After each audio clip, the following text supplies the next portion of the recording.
Dororo 2019, one of my favorite anime of all time, and I can't believe it took me this long to realize it's a remake despite having 2019 in the title.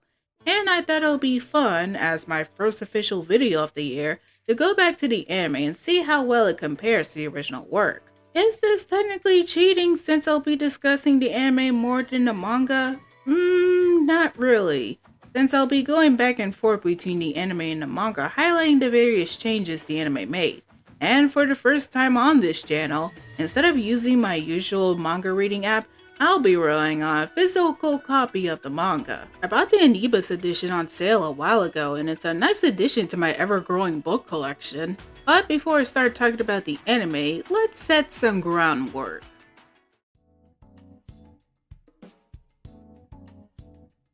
The series was created by Osamu Tezuka, who shouldn't need any further explanation, but just for that one person in the back, Tezuka is often renowned as the godfather of manga, and was one of the key influential pioneers in establishing manga and anime as major art forms. Creating well-known works such as Astro Boy, Blackjack, and that one Lion King ripoff Accusation. His art style draws heavily inspiration from early Disney films and 1930s cartoons, hence the distinctive large eyes, cartoony rubber hose expressions, and poses. However, it doesn't mean that Tezuka couldn't create darker, more mature stories, and Dororo is a great example of this. Named after a childhood inside joke, the manga was originally published in Weekly Shonen Sunday from August 27, 1967 to July 21, 1968, and after a hiatus, it concluded in Adventure King magazine from May to October 1969. Ever since its run, it's garnered 4 volumes, 2 manga that are remake and reinterpretation respectively, a video game, a live-action film, a TV anime that was released after the original manga ended, with another one that came out in, you guessed it, 2019, having 24 episodes and produced by Studio MAPPA. Oh no! I can't even imagine how many animators got sent to the shadow realm to finish animating this.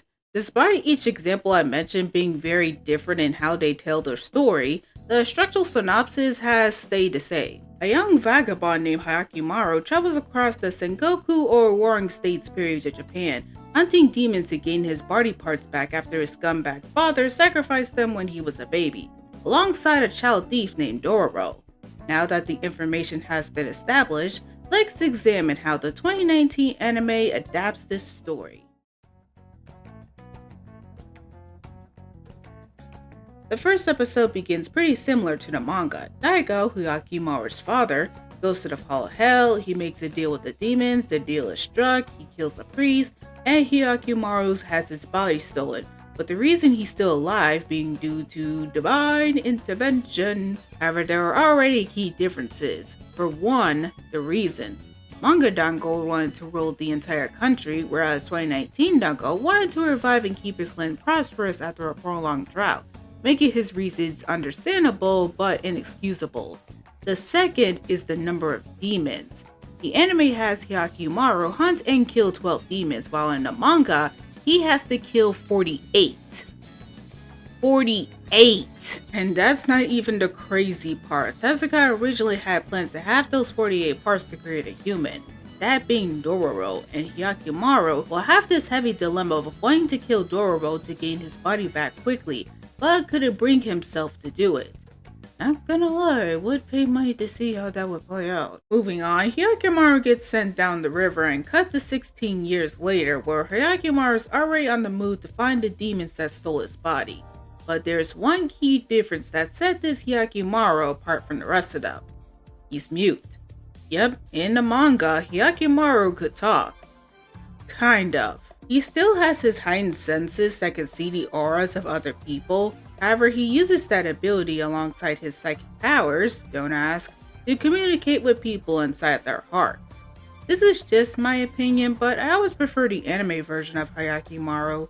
Not that the Hyakimaru in the manga wasn't engaging enough, but the anime gives the opportunity to show don't tell Hyakimaru's thought process through body language and movement. Plus, it's engaging to watch every time Hyakimaru receives a new body part, behaving like a child, and it makes sense given that he is one, at least mentally. Growing up, he relied on instinct alone, and then suddenly, being bombarded with new senses can be overwhelming. Luckily, he won't be alone in this journey, and in the next scene, we see Dororo trying to earn money from the clothes he's stolen, only to get trampled by the people that he stole from. Things play out similar to the manga where Dororo and Hyakumaru meet for the first time. Hyakumaru saves Dororo's life after killing the demon and gains a part of himself. Dororo follows after Hyakumaru because he sees a rare opportunity to get money by having this mysterious ruin kill the demons that are terrorizing villages, compared to the manga where Dororo only followed Hyakumaru just because he wanted the sword hidden inside him. And maybe he feels some sense of obligation after Hyakumaru saved his life. You're welcome to take your pick. Episode 2 plays pretty much the same as the manga, except the pacing is significantly faster in defeating the demon Bandai and uncovering the truth behind the village. What's pretty cool about this series is that the demon's design draw inspiration from various Japanese yokai myths, although it had the unfortunate timing of being serialized around the same time as another yokai manga work authorized by Mizuki Shigeru, and was often compared to that work. Oh well, Tezuka always said he likes a challenge. This episode also focuses on Hyakumaru's core abilities and showcases one of the core themes of the anime, with the classic how often a line between humans and demons is blurred, as humans can be just as deplorable as demons in times of crisis. I mean, that's just a proven fact. Have you seen how people reacted when the winter storm was coming a few weeks ago? People were acting like it was the end of the world, at least in my area. Although I do have one small pet peeve about this episode, and it's the narration explaining things that are already happening on screen. Like, yes, narrator, I can see that Hyakumaru can sense things beyond human understanding and doesn't see Dororo as a threat. And later in the episode, the narration just proves it's redundant because a blind monk named Iwamaru tells Dororo the same information as the narrator. Iwamaru is a prevalent character and ally throughout both the manga and the anime, acting as a guided mentor to Hyakumaru, even teaching Hyakumaru swordsmanship in the manga. You never find out his backstory, although there were some hints here and there. However, that doesn't mean the anime won't create one for another prevalent character in the story. Episode 3 focuses on the interlinking backstories of Hyakumaru, his brother Tahemaru, and at the center of it all, Jukai. Despite only appearing in the backstory Hyakumaru told Dororo in the manga, the anime does an excellent job of taking what is a pretty simple character into a more in-depth one. And they didn't have to do much, they just provided some context as to how and why Jukai is a prosthetic doctor, as it's a way of redemption after his involvement in a war. He knows he can't be forgiven and even tried to take his own life.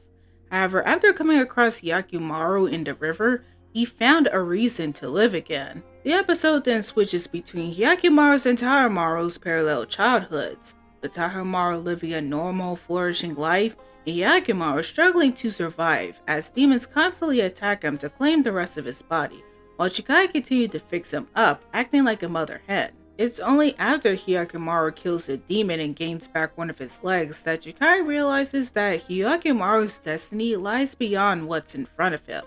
So he equips Hyakumaru with weapons to defend himself and sends him on his way, telling him that he will only hold it back. I've always loved this episode beyond the backstory stuff. Hyakumaru and Jukai's relationship is very touching and sweet, and the one moment where Hyakumaru touches Jukai's face in an attempt to show his appreciation for him, it gets me every time. Episode 4 is the most cut and dry episode so far. You get it? Because it's about a cursed sword? Okay, I'll go over here. But in all seriousness, the episode is overall alright. Although there were a few missed opportunities the anime could have done, such as the sword preying on Dororo's anger and frustration to influence him to almost kill someone, and the original sword bearer offering his own blood to the sword by committing seppuku like in the manga. But these are just my personal tastes. If there's one notable thing I could mention about this episode is the full circle motif with the rain. As the episode starts with Hyakumaru feeling the rain on his face for the first time, and after killing the cursed sword and its owner, he gains back his ears and he hears the rain with the audio slowly becoming clearer.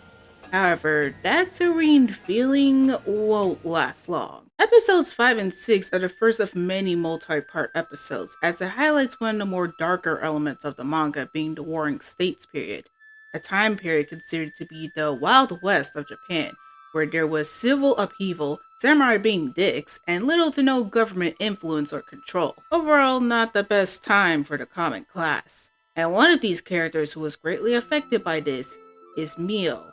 Mio stands as Hyakimaru's source of light in both the anime and the manga, forming a precious bond together. She took Hyakimaru into her home, and in the anime, she helped calm Hyakimaru down with her singing after he experienced the average neurotypical person's day after a social event. Similar to Jikai, despite her small but prominent role in Hyakimaru's backstory in the manga, the anime gives her more depth by giving her a dream of one day finding a suitable place to live and growing a seed full of rice crops to feed herself and the kids she took under her wing using her feminine charms.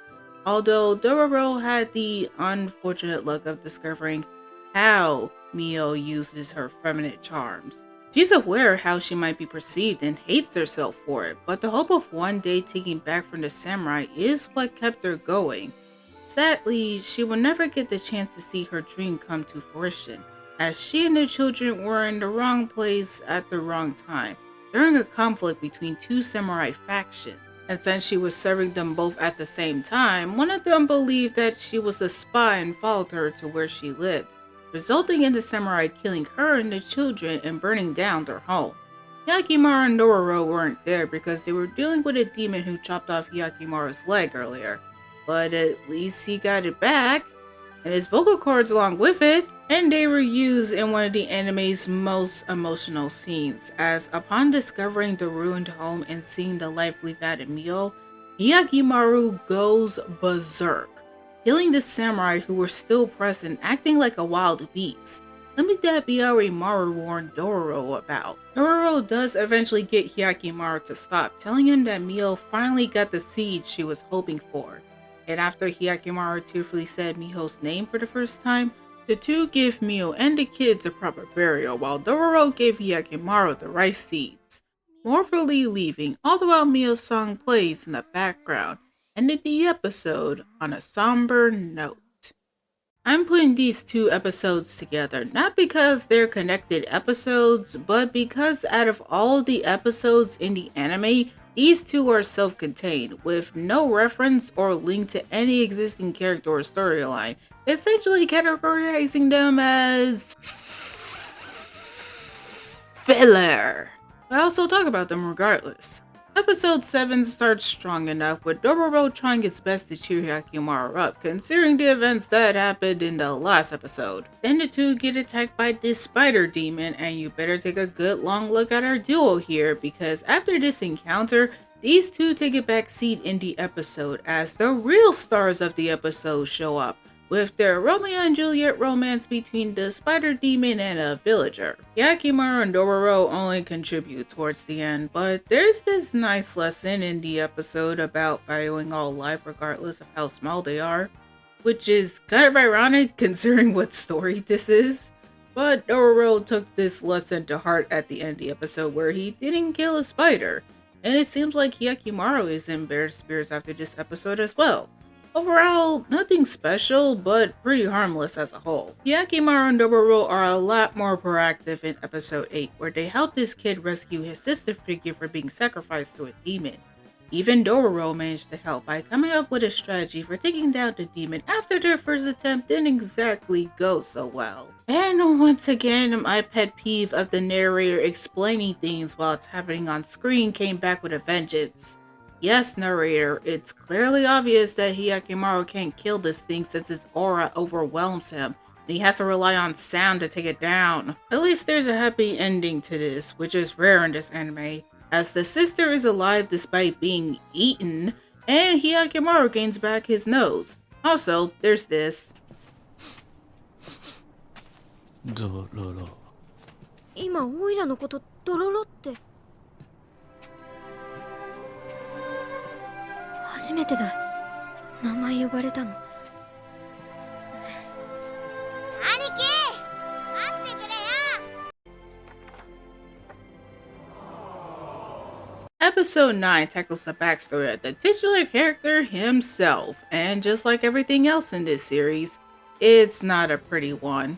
Originally in the manga, Dororo kept his past to himself, only thinking about it when he saw certain things that were related to his past, like the red spider lily. Hyakimaru only found out due to his telepathy, which sounds a little messed up now that I think about it. It's like, yes, this child is clearly troubled about something. Let me peer into the traumatic mind to see what was wrong. At least in the anime, Dororo gave out the information voluntarily, albeit they were delirious when it happened as they had a fever, and Hyakimaru took him to a temple to recover. Similar to the manga, Dororo's early childhood was normal, well as normal as you can get from being the child of a chief named Hibikuro, a chief who runs a brigade of thieves that operates under the Robin Hood style of stealing from the samurai.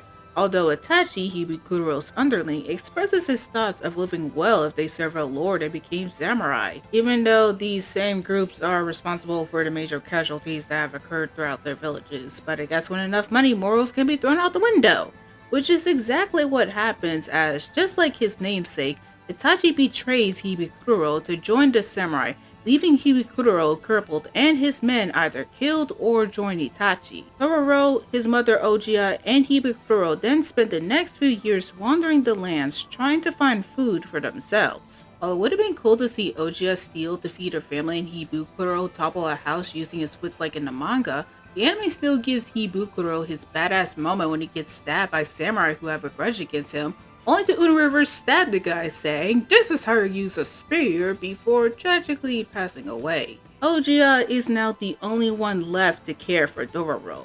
While she thankfully doesn't go as far as Mio did to get food, she still proves she's a great mother by sacrificing everything, including her hands, to make sure Dororo is fed.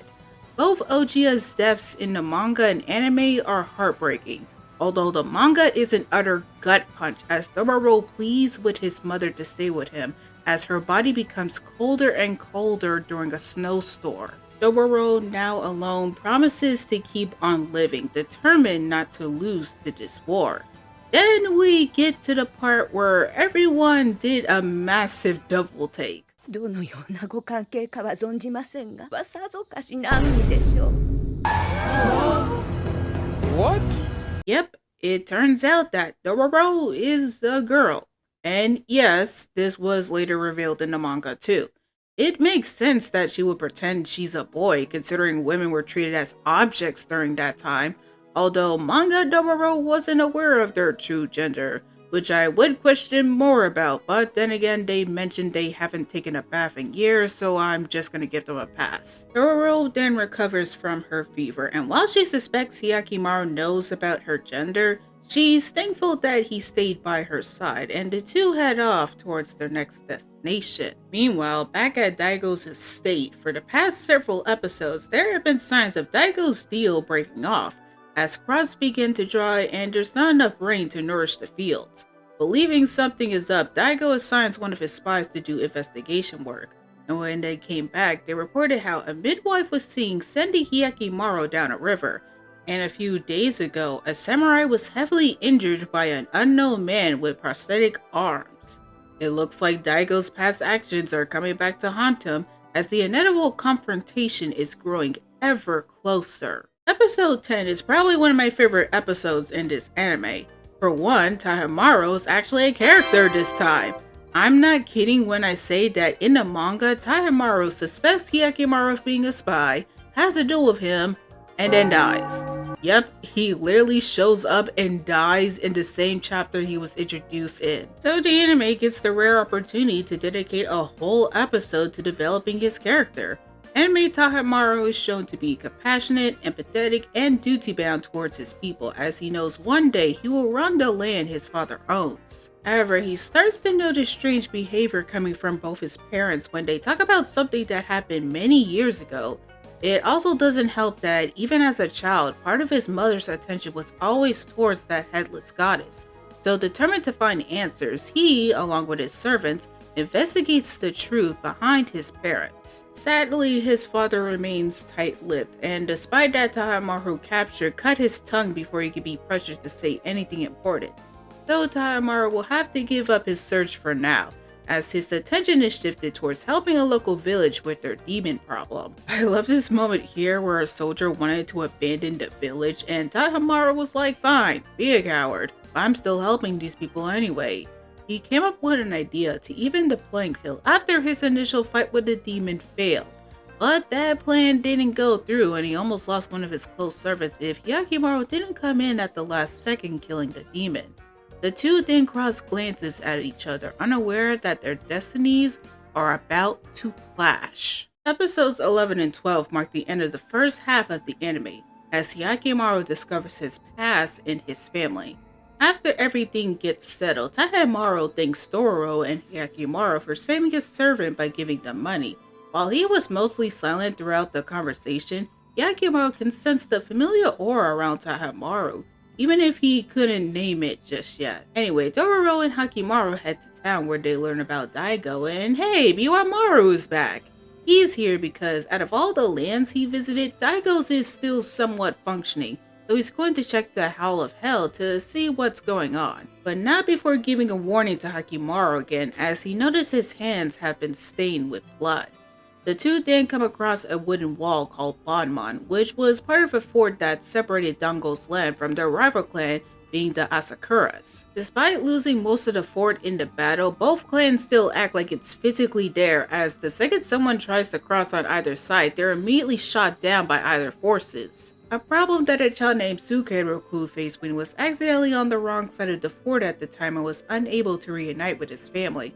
But Dororo believes he has a chance, as Hikamaru could sense a dangerous aura coming from the wall, meaning that the demon probably appears during nighttime. So the plan is to kill the demon and head on to the other side at night before the sentries come back. Either way is a win-win for both parties. Meanwhile, Daigo and his wife Nui get the confirmation that the baby who was supposed to be dead this whole time is still alive. At least one of them is happy about the news, as Nui questioned him about whether sacrificing their child all those years ago was worth it. Daigo doesn't really give her an answer other than telling her that she couldn't understand before rounding up some of his men and finally confronting his demon. Tayamaru heard this entire conversation and I just feel bad for him for being kept in the dark about this major family secret. He tries to locate Hyakimaru as he believes he's the key to solving this whole mystery, only to find the answers he was searching for when a frantic woman who was revealed to be the other midwife during Hyakimaru's birth tells him about what happened 16 years ago, believing that this demon child has returned to give back the curse to Daigo and his land. Reaching back to Hyakimaru and Dororo, the two begin to carry out the plan. However, things start to go wrong when Sukeroku abandons his position to run onto the other side, resulting in Dororo running after him and leaving Hyakimaru to deal with the demon by himself. The kids don't go that far before getting captured by Asakura's soldiers, and Hyakimaru didn't get the chance to kill the demon before it tactfully retreated. Just in time for Daigo and his men to show up and have Hyakimaru reunite with his father. Well, I say reunite, but it's more of Hyakimaru being confused as to why he feels drawn to Daigo despite not knowing him, and Daigo trying to kill Hyakimaru while questioning why he still exists, and calling him a half-born demon child. It's almost funny how this guy isn't on a worst anime dad tier list. Hyakimaru escapes and then later shows up at the Daigo estate, where he sees all of his family together including Nui, who tearfully says son before he flees off again. It's also where Tayamaru confronts and rightfully calls out their parents for being terrible, although Daigo tries to justify his actions saying that it was a means to an end and for the greater good. Shut it! Hyakimaru then meets up with Dororo, who has done her own escape from Asakura's land, but urgently tells Hyakimaru they need to save Sukeroku before he's executed later in the day. We get this nice, cute, small moment of Dororo confirming for Hyakimaru that he met his family, and afterwards Hyakimaru says "Mama" with a small smile on his face. A stark contrast to the manga, where Hyakimaru resented his mother and knew that she abandoned him at the river, which was shown in the first chapter. Honestly, I don't blame him for feeling that way. For the next several minutes, the pacing picks up as everyone convenes at the Banmon Wall, the Sakura clan to execute the spies that crossed their border and declare war on Daigo, Daigo defending his land, Dororo and Hakimaru trying to save Sukeroku, Hamaru heading to confront his brother and father, and Nui finally stops feeling sorry for herself and plans to do, you could say, something drastic. Let's not forget the demon that still resides inside Banmon, who is killing anyone on sight as the battle between Daigo and Asakura begins. Yakimaru tries to focus on taking the demon out but gets distracted by Daigo's men, where one of them he recognized as the one behind the death of Mio. He was about to go after him, but Dororo stepped in to stop him, and then Hamaru showed up. You would think this might have some level of diplomacy, but after entering the Hall of Hell and having an eternal conflict thinking about his father's words of the needs of the many outweigh the needs of the few, Hamaru concludes that maybe his father was right. He still sympathizes with Hyakimaru as he called him brother. However, the price of losing the land and its people was too great, so he has no choice but to stop him. Really? You're not gonna try to talk to Hyakimaru to hear his side of the story? Or think of another way to keep your land from dying? You're just going to... Okay, I guess we're fighting now! Hyakimaru then injures Hamaru in the eye, giving it a signature scar, and stops the demon from eating Sakura-kun, where it got absorbed, I guess? I don't know, the manga made this defeat so much more sense. Finally, Nui shows up, and for once, out of everyone in his family, his mother was the one to apologize for his suffering and expresses how not one day goes by that she wishes she was stronger to protect him, asking for forgiveness. And to fulfill that promise, she tries to offer her life in exchange for the land, but it doesn't go through. Instead, it was the headless goddess statue that got offered as a sacrifice, causing the Banmon wall to crumble down and everyone to make a hasty retreat. In the end, Sakura-kun is reunited with his family, a significant change from the manga where Sakura-kun doesn't have a happy end, and Dororo and Hyakimaru continue on their journey. Although for Hyakimaru, this is something he cannot easily forget. Episode 13 deals with the aftermath of Daigo as Hyakimaru becomes narrow-minded in killing demons to gain his body back. Even Dororo is concerned about him, and in her efforts to get him to rest, she tells him about a hot spring near where they are. And who knows, maybe there will be a demon around for him to kill. How very true that last statement is, because just near the hot spring is a waterfall where a faceless Buddha statue resides. Not just any Buddha statue, but a vengeful demon housed inside who steals people's faces by slicing them off, as a shape-shifting servant to lure unknown victims into its lair. The servant is pretty different in the manga, as they were a formless water spirit who took on the form of Ojia, and originally planned to lure Dororo in after Hyakimaru pushed him away after the events of Daigo, which is a dick move, but he probably needs some alone time considering he found out about his past and killed his brother. He at least came back for Dororo and killed the demon, and the two patched things up afterwards. There was even an emotional scene between Dororo and the water spirit where the spirit thanked Dororo for treating them as a human being before passing. The anime plays out similarly despite Hyakimaru still being there. He's still processing everything that happened in Daigo's land, hence why he couldn't sense the servant's true nature right away. Another thing is that the servant is the spirit of the carver of the Buddha statue themselves, hell-bent on finishing what they started. But the bond between the servant and Dororo is still there, as Dororo appeals to the servant's humanity, causing them to realize they become a monster in their pursuits. I wonder if this is some level of foreshadowing for a certain vagabond. Anyway, the demon is killed. However, Hyakimaru still has lingering feelings about his family, especially his mother, despite telling Dororo he's fine. But they still go to the hot spring as planned, and once again Byarumaru shows up in a surprise visit, who noticed something peculiar on Dororo's back. It looks like there are some remnants left from Dororo's past she has yet to confront. Episodes 14 and 15 are strange. Strange in how they took the familiar beats of the chapter they were based on, and towards the end it becomes a mess. You'll see what I mean. It starts in the same nature as the manga, where upon learning that she has a part of a map that would lead to her father's treasure drawn on her back, Dororo has a choice on what she can do with that money. Will she use it to build a new world where commoners have a chance at living like her father wanted, or will she spend it on herself? A decision that Dororo understandably will need to have time to think about. Then the two come across a tame spirit with a baby and accidentally agree to look after it before the spirit just up and left them forever. Now with this baby thing, they stopped at a burned down temple where this fish-looking lord named Sabame invites them to his estate to stay. He tells the two about how a terrible nun used to run that temple who abused the children she looked after, causing the gods to kill her and burn down the temple as punishment. And you're not the most sus-looking character in the story right now. Not even a second after Hyakkimaru and Dororo are left in a room alone to rest, a giant demon caterpillar and mob tries to attack them. But Hyakkimaru fights it off. And surprise, surprise! Sabame is in cahoots with the demon moth. At least in this version, they don't have a child together.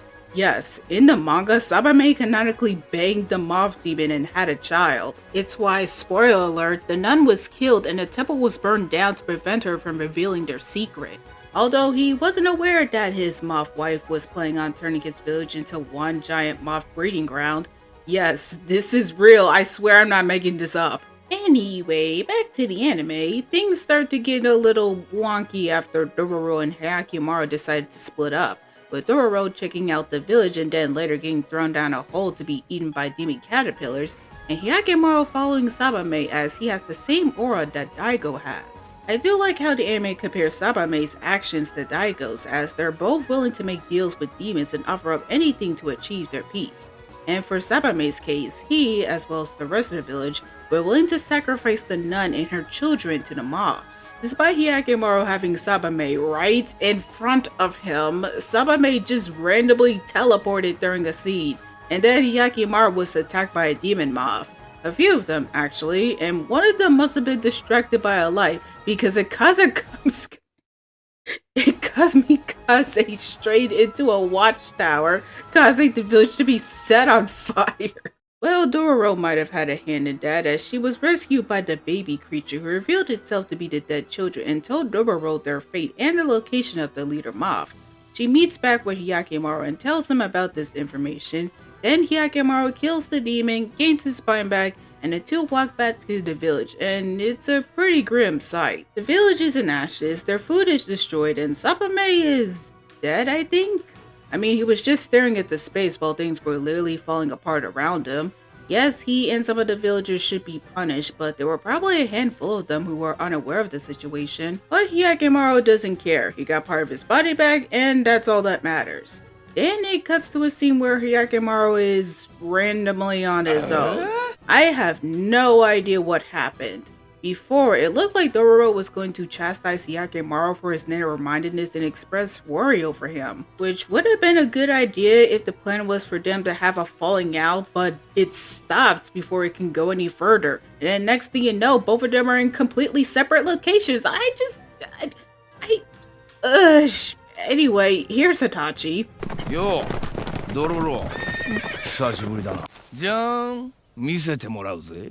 お前が持ってる残りの半分をよ。Episode 16 picks up immediately where the last one left off, as Dororo is kidnapped by Itachi, who is looking forward to get the other half of the treasure map. Looks like that samurai gig didn't work out. It's almost like people were trying to warn him that associating with those responsible for their suffering was a bad idea. You dumbass. But Itachi doesn't let that get him down, and remembers how Hibukuro would sometimes take money they stolen to an undisclosed location and remain tight-lipped about it even after his death. Is why Ogia suggested he use her and Dororo's back so they won't easily access the map. Even though I feel like they could have copied off of one another to get the map, but that's just me. Itachi has one part of the map after already defiling Ogia's corpse. He isn't aware that Dororo's portion of the map is only exposed when near a source of heat, but he figures she must have some knowledge of the location, so he takes her to the location of part of the map that was revealed, Hakasu Cape. They'll need a boat to get across, and luckily someone named Shiramu is willing to give them a ride across the water. There's just one problem with that.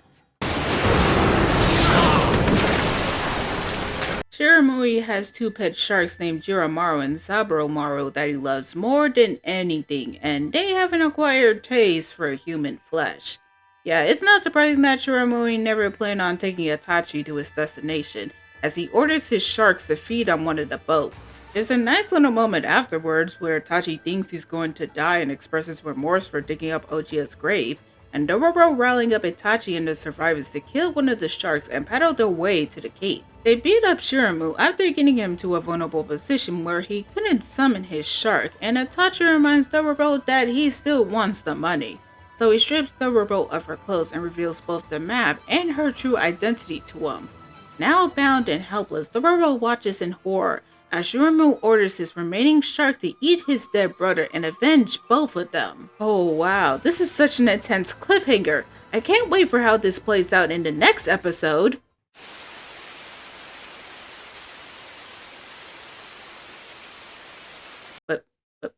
What? But where's the shark? Where's Dororo? Did I click on the wrong episode? No, I did not, because episode 17 switches perspectives to Hyakimaru's point of view. I get why the anime did this, but this is such a quick way of killing your tension from the last episode.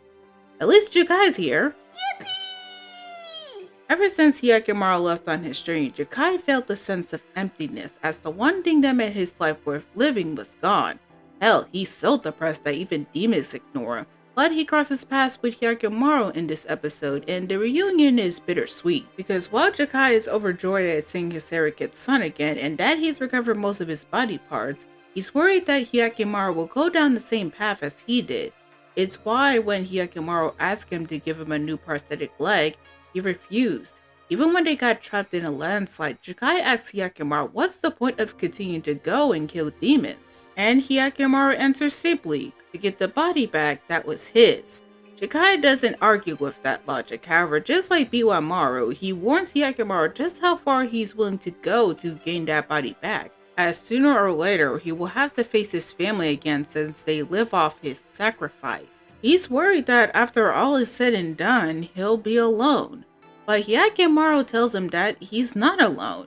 He has someone out there waiting for him, so he breaks a path out of the railroad, freeing himself and Jakai.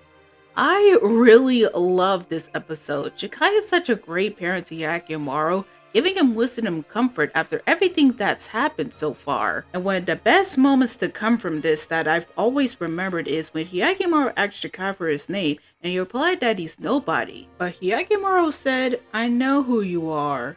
Your mama." Oh, just put me in cardiac arrest for that wholesome moment you put me through. But we're quite not done with the episode yet, as Noi wakes up from an almost seppuku coma and tells Daigo that the deal is still broken off and the land is going to be in ruin. And in his paranoid state, Daigo tasks Tahamaru to hunt and kill Hakimaru, who is pretty eager to settle the score after what happened last time. So both Hakimaru and Tahamaru head towards Hakasu Cape. Well, that was an enjoyable, emotional episode. It's time to get back to that intense cliffhanger from episode 16. Episode 18 serves as the climax for Dororo's story, as much like the events in Daigo's land, everyone's racing to convene at Hakasu Cape with different goals in mind. To find Dororo, uncover Hibukuro's treasure, stop Itachi from discovering the treasure, or kill Hakimaru. Hakimaru is the first one to appear after saving Dororo from the mutated demon shark, and he gains back his other leg. The two then have a sweet reunion, but there's no time to waste, they have a weasel to catch. I'll give Hibukuro this, like any good thief or pirate, he makes sure his treasure isn't easy to get, as massive booby traps are laid out around the area, catching anyone off guard if they don't have the map. Sahamaru and his men arrive on the island, causing Dororo and Itachi to team up again, and use the booby traps as a distraction to escape the cape. They didn't go so far before Tahamaru and his servants, whose names I keep forgetting, intercept them, making Dororo and Itachi change courses while Hyakimaru deals with them. Despite knowing there are soldiers still around, Itachi is still dead set on that treasure. He noticed a landmark relating to the treasure and tried to find a clue, only to get shot by multiple arrows. Come on, man, is your life really worth the Never mind, I just answered my question. Here's a fun fact for you. Itachi never finds the treasure in the manga. The cape was a trap in of itself, because when they found the spot that marked the treasure, it only had a note Hibukuro wrote saying, "JK lol, I hidden the treasure in another location because I couldn't trust my sketchy underling." like a true thief. At least like his manga counterpart, anime Itachi sacrifices his life to protect Dororo from an explosion caused by Shiramui's last stand, which triggered a rock avalanche, forcing everyone to scatter and escape the cape. Itachi does eventually get to see the treasure before he passes away. There was a nice moment from Dororo where she prays for Itachi's spirit, and even with the money right in front of her, she tells Hyakimaru she doesn't want it yet until she finds a purpose for it. But she does get some of it for their journey. Hey, I would too. Times are tough out here. Episode 19 is weird. I would call this filler, but technically there's a reference to a character named Oyane from the original chapter she was in. But it's so paper thin that you can easily replace her with someone else and nothing would change. She still has a sort of romance with Hyakimaru, but it's combined with this mischief demon hijinks where it tricks people to saying the opposite of what they're thinking.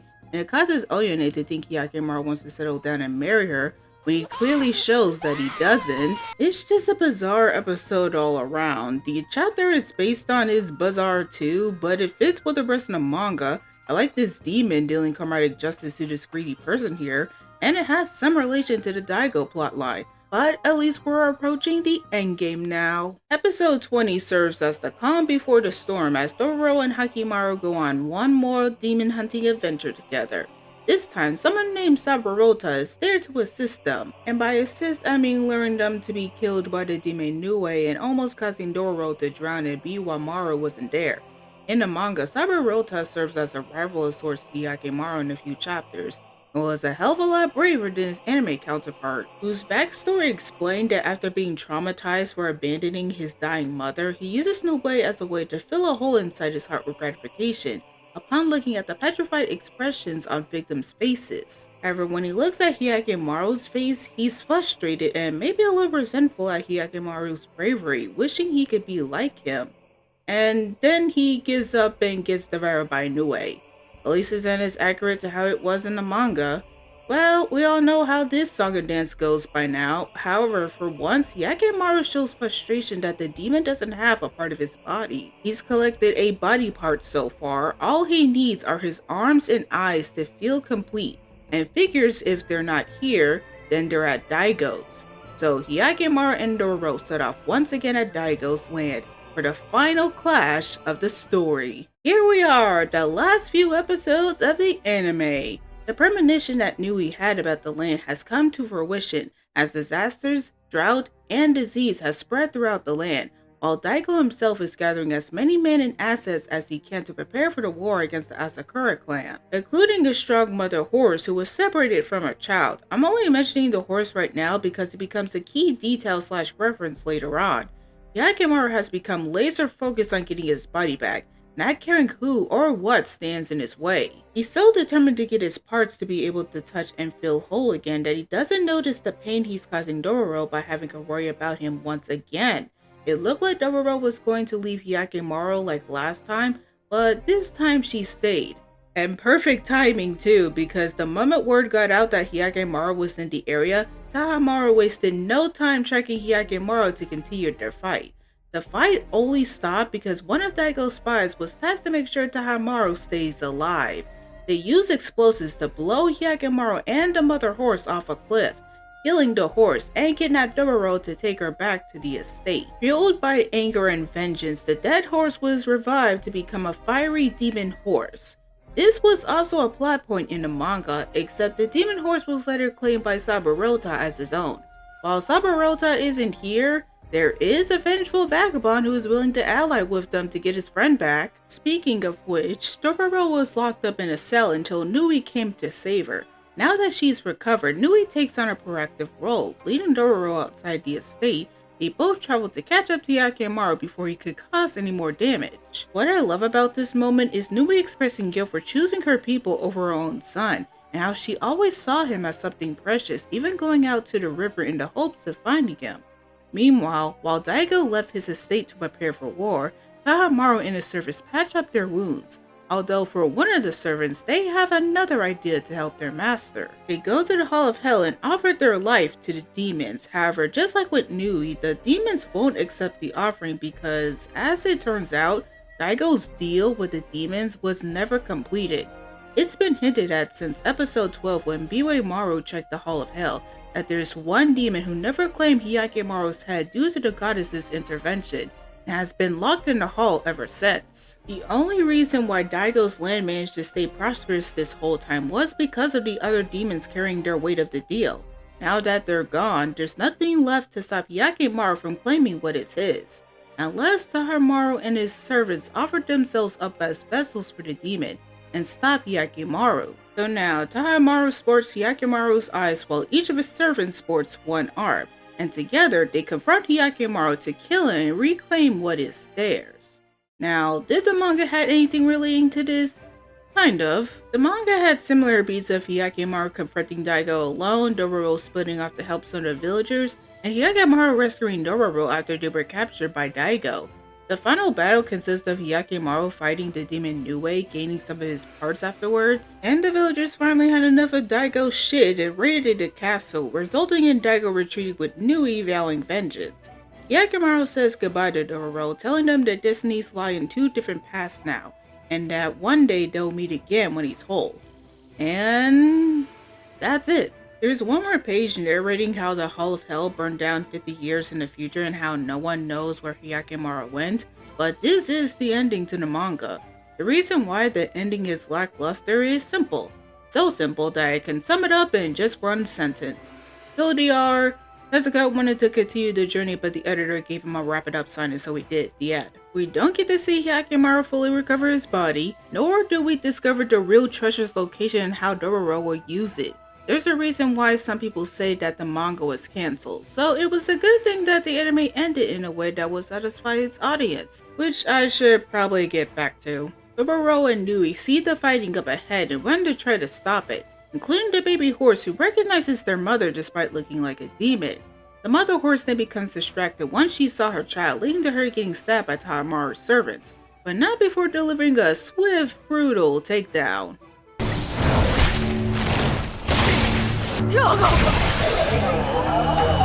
Tahamaru's servants and the mother horse die, Hyakkimaru gains his hands back, and I love how although earlier he claims he wouldn't hesitate to kill his mother, the second he heard Nui's voice, he acts ashamed like a kid who was caught stealing from the cookie jar. The power of motherhood is strong with this one. He runs away in fear, thinking back to Jakai's words about whether it would be worth it if blood is stained, leading into an eternal conflict about what it means to be human. Because being human is a delicate line that everyone faces, but that's why it's beautiful. Finding and discovering our sense of self while taking our lives into our own hands if there's something we want. After all, no one is born whole. Tahamaru leads Hyakkimaru back to Daigo's estate where they have their final clash in the anime. The two exchange words during the fight while the estate is burning all around them, expressing their jealousy of each other. It's when Hyakkimaru realizes that despite having everything he could ever want, Tahamaru is still empty inside, so when Hyakkimaru had a chance to end his brother's life, he spared him instead, believing that he was still human. Tahamaru gives him back his eyes as thanks for snapping him out of it, and finally, Hyakkimaru defeats the final demon, successfully gaining back his body. But we're not quite done yet considering the boys are still in a burning state. Luckily, Dororo, Nui, and Maru are there to help them, as Nui finally has the chance to tell Hyakkimaru everything she wanted to express. And Jakai is also here after following Hyakkimaru's trail. The two adults then hand Hyakkimaru to Dororo, as Hyakkimaru sees and calls out to his mothers one last time. Nui comforts Tahamaru, apologizing for not being there for him and making him feel lonely, and all three of them perish in the fire. I don't know why they didn't try to get out. Maybe it was too little too late. Dororo and Hyakkimaru reunite and escape Daigo's estate along with Maru, and in the aftermath, Dororo tells the survivors from Daigo's village her plan to make a living on their own without the samurai, using the treasure her father left behind. Hyakkimaru goes to the Hall of Hell where he sees Daigo alone and defeated. Daigo thought Hyakkimaru would kill him after everything he put him through, but Hyakkimaru tells him that he's found a new path in life, one that doesn't have to end in endless sacrifice or violence. He plants the rice seeds next to a group of red flowers in the honor of Mio's stream, and begins his next journey of rediscovering and being human. Dororo is unaware of Hyakkimaru's plan up until Maru tells her, but she will wait however long it takes until they meet again, where their destined paths will cross once again.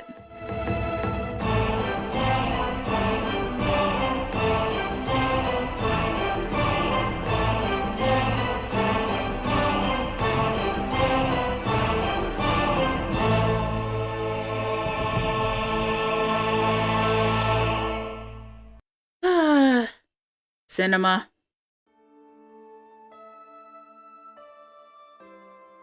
Overall, I would say Dororo 2019 is a great example of making a gritty, serious interpretation of a story.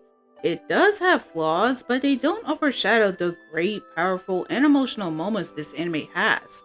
I love this anime. If you couldn't tell by this almost hour-long video and the poster of Hyakkimaru hanging in my room. If you haven't watched this anime yet, then I strongly recommend you do, as well as pick up the original manga.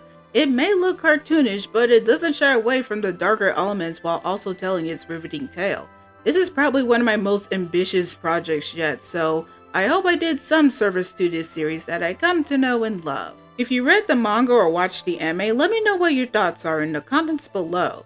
Until then, thanks for watching everyone. Be sure to like, comment, subscribe, and ring the bell for more of my manga related content. I hope you have a decent day and I'll see you next time. Bye! Take a deep breath, deep breath, deep breath, deep breath. Let it go, let it out, let it go, let it